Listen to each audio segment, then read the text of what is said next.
So as I was saying in the last video that I posted in regards to sickle cell awareness, today I am coming with some more in-depth information in regards to sickle cell and what it involves and what are some of the signs and symptoms of the different types of illnesses that we go through. So I want to start by giving you some information about what is a stroke and how does it relate to sickle cell disease, correct? So people with sickle cell disease have a higher risk of developing brain complications, right? Children with sickle cell disease often experience acute stroke, right? Which is a medical emergency, right? We got to go to the emergency room as soon as we have these symptoms.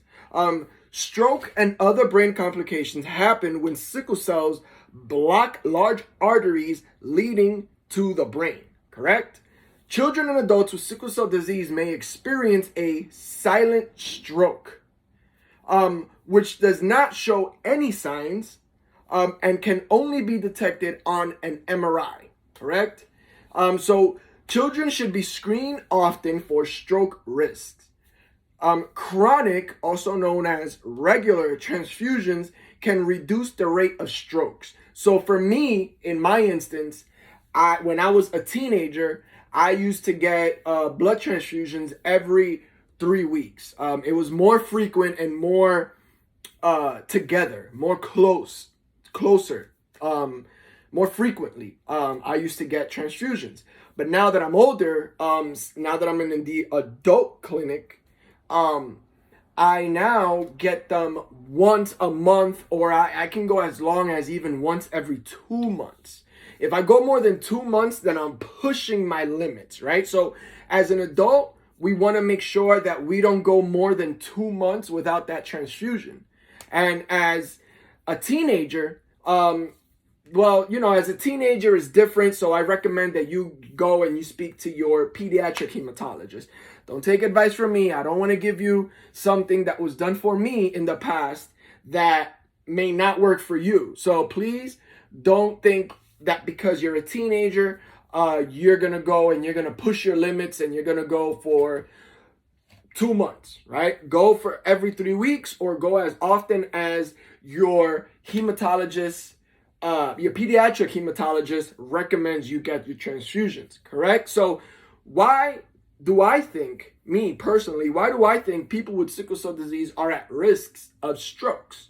So I believe that the reason why individuals with sickle cell disease are at a risk of having a stroke is due to the fact that the shapes of the blood cells in individuals with sickle cell disease are shaped like a sickle. Therefore, that's where the name from sickle cell disease come.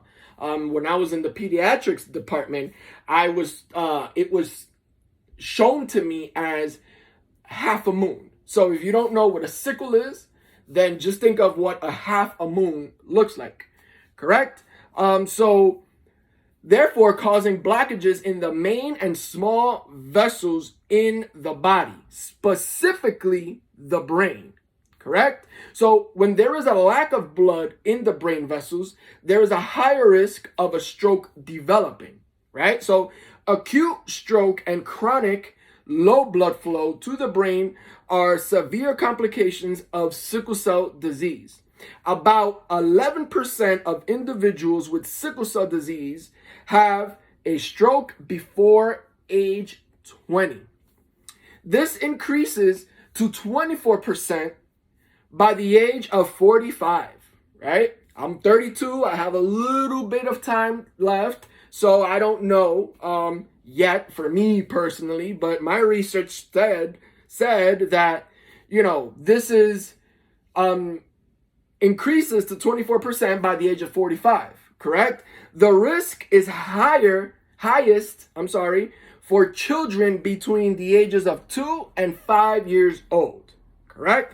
Children with sickle cell disease are 300 times more likely to have a stroke than children without sickle cell disease. That blew my mind when I read that. I was like, oh my God, I got to put this information in there because, wow, right?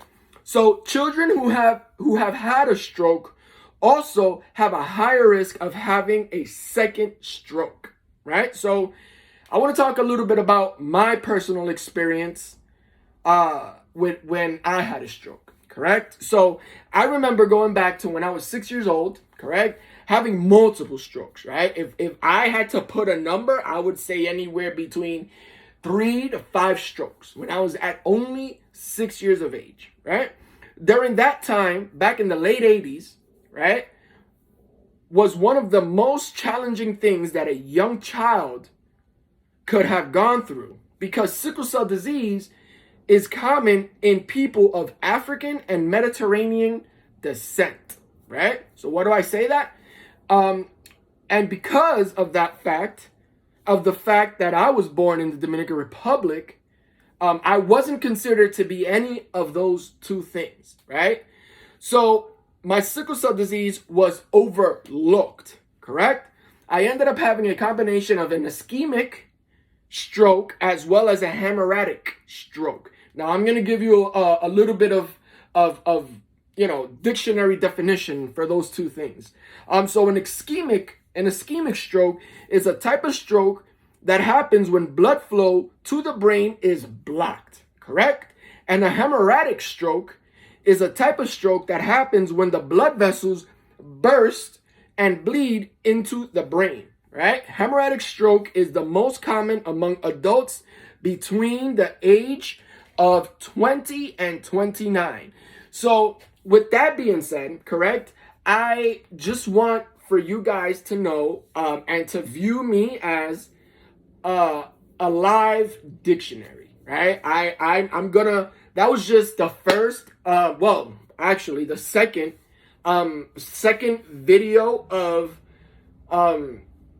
sickle cell disease informatics from my point of view and my personal research and my personal life experiences.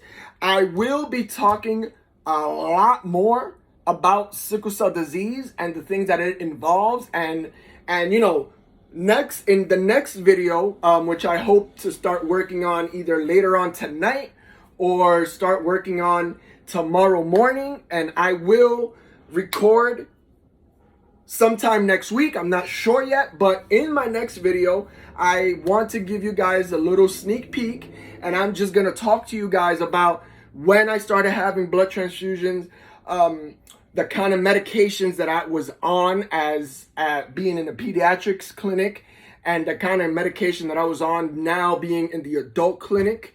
I want to talk about the different kinds of surgeries that I've had due to my sickle cell disease. So I hope that you guys view this video, and I am excited to do research on my own and to put more information out there. Thank you for watching. Have a great night, and I'll see you on the next video.